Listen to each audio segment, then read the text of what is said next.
Hello. I want to thank you so much for doing this recording with me. You were originally going to come and talk about bullying, but tonight we're just going to, just talk to you guys, to the youth, because we're at a very critical state with this pandemic going on. Mm-hmm. And we want to make sure that you guys are getting poured into no matter what. And bullying is still a huge topic, but right now you can't really get bullied unless it's cyberbullying. Yeah, that too. Yeah, that exists. That exists. Yeah, so that does exist, and it does play a huge part because one of the students who I know, she wasn't like in my group or went to my school, but I knew her. Some things traveled around about her on the internet, and she took her own life. So yeah, we just want to talk to you guys. We just talk tonight. What are the most important things? Like, there's a lot that's important right now, but something that is like very critically important for the youth to know about right now, like something that you definitely feel that may have been overlooked or may have been discussed, but we could go just a little bit more into detail. Yeah. And like I said, especially I did the youth recharge because of the mental health. Absolutely. And not just the youth, but the adults also, because I had to separate myself a little bit simply because it was a lot. It was getting just a tad bit overwhelming because as a parent, I'm like, okay, we all thought we were full-time parents before this. Yeah. It wasn't the case. And we clearly weren't. So I wanted to deal with that, but with other like pertinent information that we could share tonight, with the youth. Just to keep them on track. Yeah, stay on track. I think just with everything that's going on and everything that I have kind of figured out over these last few weeks is, I have adult children,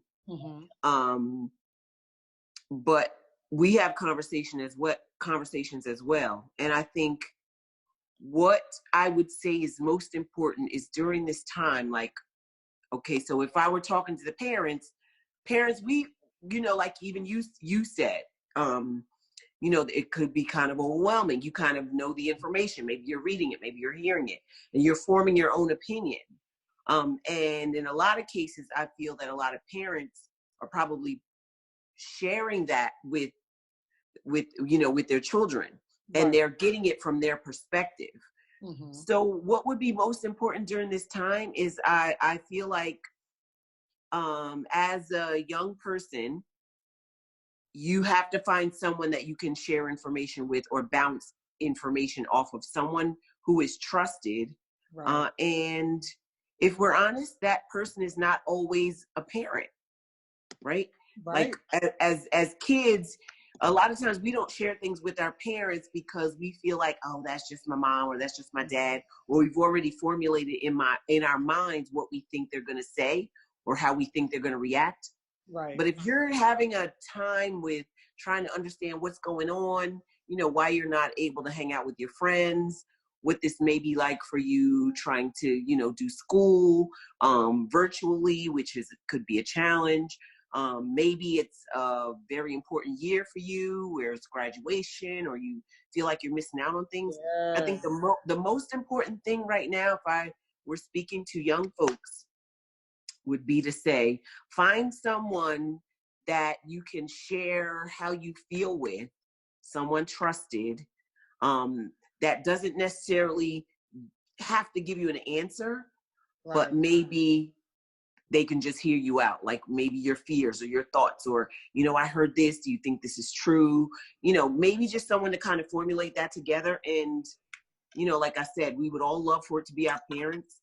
And I'm not trying to be like anti-parent, but I know for me and for most of the young people that I talk to, they just have a hesitation sometimes, and we don't want them to go without communicating just because they feel like their parents don't understand. Right. And that was one of the big things we talked about with Dr. Key.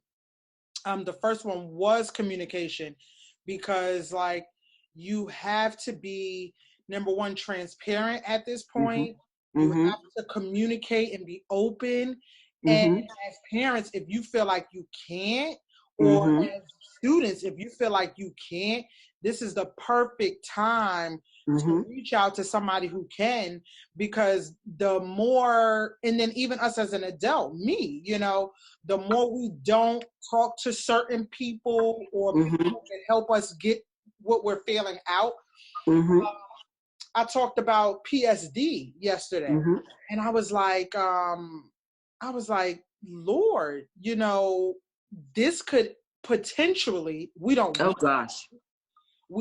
want it to, but this could be traumatic for some students, you know, some adults. And then I thought about like children who were in abusive homes prior to this, and parents who are already frustrated, and now this is going to frustrate them even more. So the only way for the kid to really be free was to get away from their parent and go to school. And now everybody's home, and it's just like, you know, we have to have that communication thing going on, and someone we could talk to safe, because you know, some parents, you be done said something to them that's not even that serious, and the kid is saying, "Mommy, I'm hungry." You know what I'm saying? And the parent just, you're like, "Leave me alone. What do you want? Like, why do you need to eat again?" Yeah, no, because we're all having our own set of, you know. I love how you said it could potentially be a traumatic experience, and I was just talking about how I believe that this situation is a traumatic experience for all of us. So it's not just, we won't get to pick and choose. And now there's a term called COVID kids, right? COVID-19 kids. So kids who are experiencing this now, what that could potentially mean for them as adults. So it's the perfect time, you know, to have this conversation, and also to encourage kids who are experiencing anything.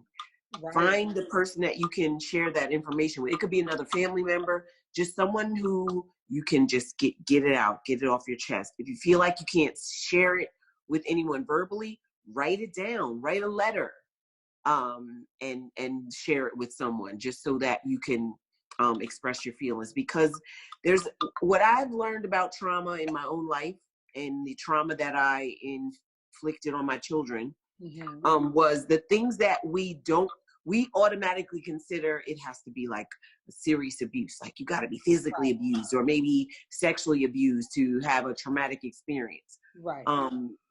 But you could just have to have, maybe you had to give a pet away because of this situation. Maybe, you know, you're unable to see someone that meant a lot to you during this period of time and you can't see them. You know, maybe you feel like in some way you wish you would have done more or better before this time. So I think there's a whole list of things that could be, but I say most importantly, the communication is key, and it doesn't always necessarily have to be from the people that everyone thinks it should be from. Right. Because I know for me, I definitely feel like, I'm like, well, nobody was prepared, but I'm just like, I wasn't prepared for this. Like Kevin Hart, I wasn't ready. I'm like, I was really, really, really not ready to be locked in the house, you know, thrown into assistant teacher mode. Now, I said, I talk so much about like wearing so many hats. And you putting them on this month. Yes. And I'm like, you know, I've turned it to the therapist, I've turned it to the lunch lady, I've turned it to the referee, I've turned into where now you literally have to make sure you give each child attention. You know, I have 3 kids in the home. So, and then I have, you know, 4 kids. So my son, he's in a facility, but I still have to give him time so he don't feel like, well, because now I can't even go see him. Right. You know what I'm saying? So, I mean, he should understand what's going on, but at the same time, he's still a kid. So we can easily say, yeah, they should understand because it's a thing. But we don't see it from their lens. That term, I'm going to look that up because I didn't even know that there was a term called COVID kids. Yeah, so all of a sudden it's here. I'm thinking about how that's going to affect these children later because sometimes I think it's a setup. Then I'm like, because now labeling them as COVID kids, now so you could potentially say that when they have certain behaviors, when they're older, oh, that's a COVID kid. You know what I'm saying? We're going to, no, people are really going to need help. Like, we can't dismiss this growing stage for the young ones and then when they grow into adulthood and make it seem like, oh, because they went through this, that's why they're acting like that. No.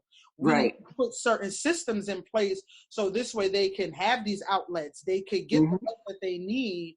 I was listening to the Facebook Live on the Delaware Facebook Live earlier with the state of Delaware.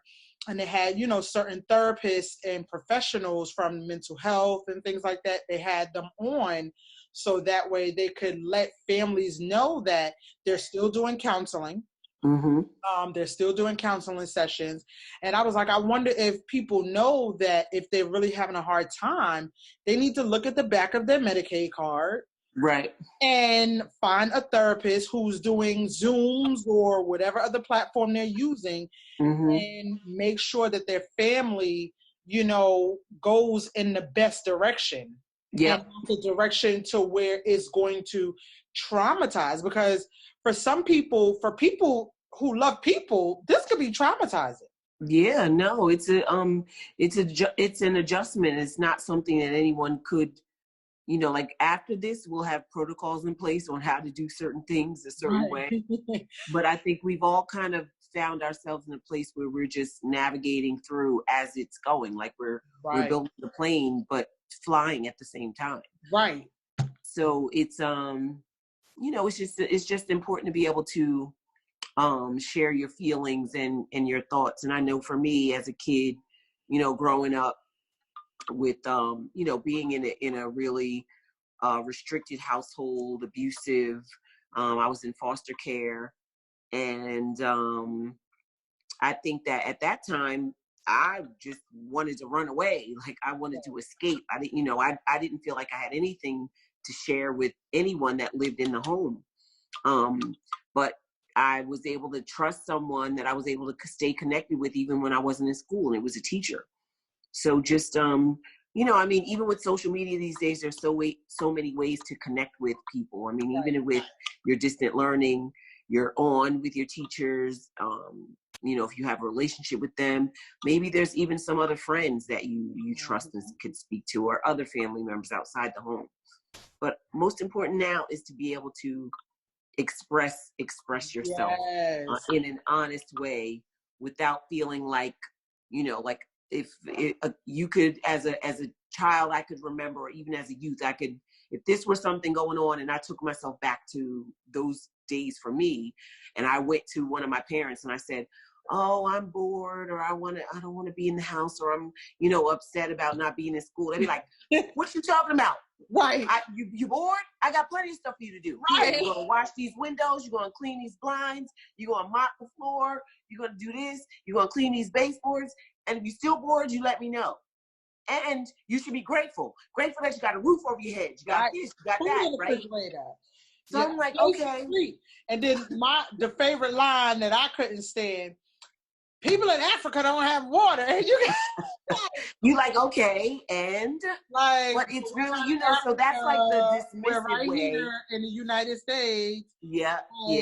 Okay, I wake up in the middle of the night. I see the third world, you know, children and all that stuff. But you know, and it's right. As a kid, I know my generation, like expressing yourself, like I could just only imagine. I'm like, if this would have happened when I was younger, I don't even. Oh yeah, no, you wouldn't even know. Matter of fact, you wouldn't even know what was going on. We were they didn't tell us nothing. They'd be like, this is what we're going to do. And you don't ask me no questions. So we wouldn't even know nothing about no COVID or nothing like that. We wouldn't even be watching TV when it was on. We'd be in a separate room watching something else. We wouldn't be around when the adults were having conversations. So, and then by the time we got back outside, we looking clueless, like what? And then you have some of those kids who were able to be in their parents' conversation, and they're talking about, you like COVID. What's COVID? Like, what is that? What are you talking about? Because I know I lived in New York when the blackout happened. So, I mean, everything was shut down. There was no news and no social media, no Facebook, no none of that. So, I mean, it was a New York-wide thing, but my mother was like, okay, come in the house, stay in the house, don't go nowhere, go in your room. And then I didn't have no central air and all. It was the hot.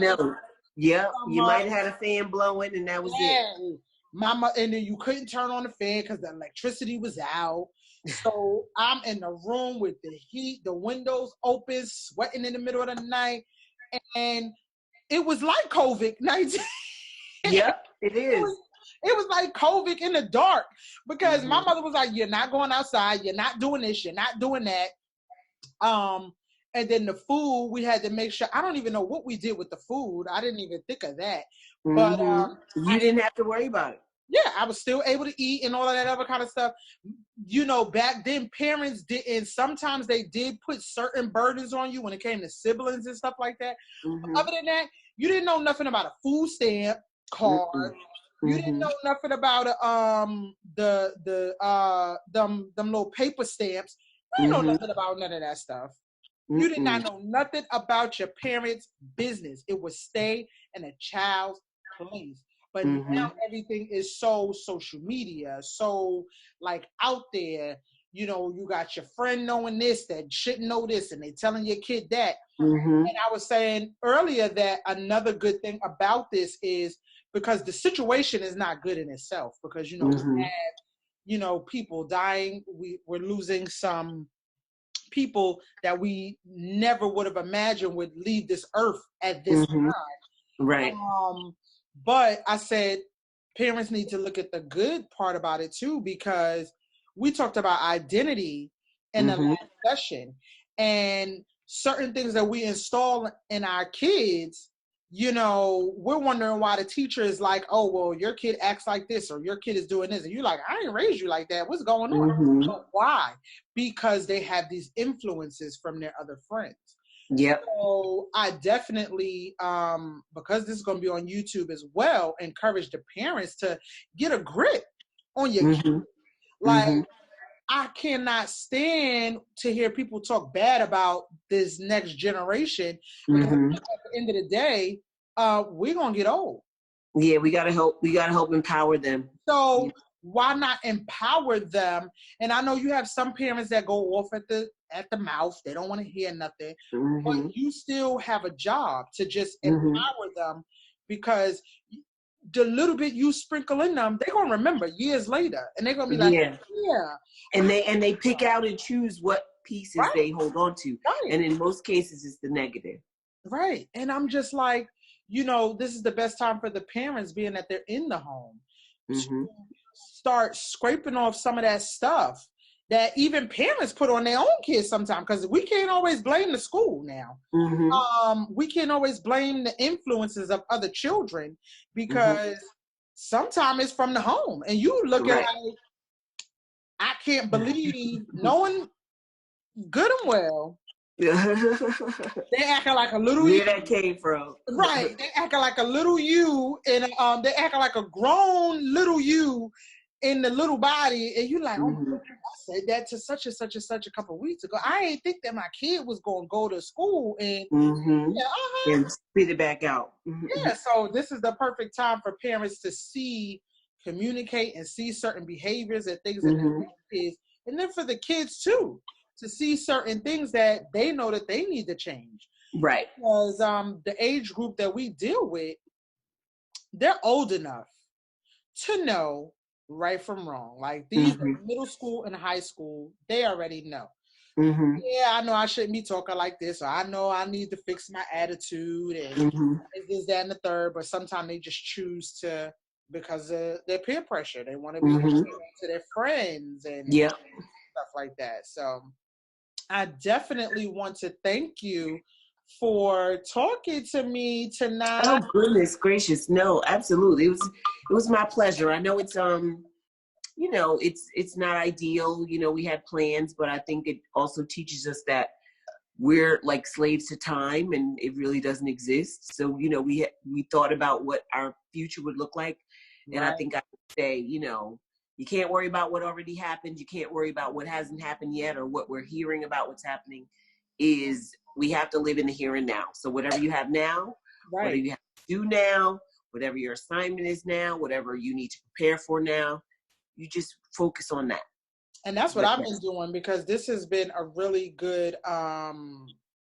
this has been really good for me. Like I said, the situation is not good, but the sitting still and focusing and getting certain things done, and things that I said I was going to do, but because I'm working, I'm doing this, I'm speaking here, I'm you know, everywhere doing everything. And it's like certain things I was supposed to been wrote another book.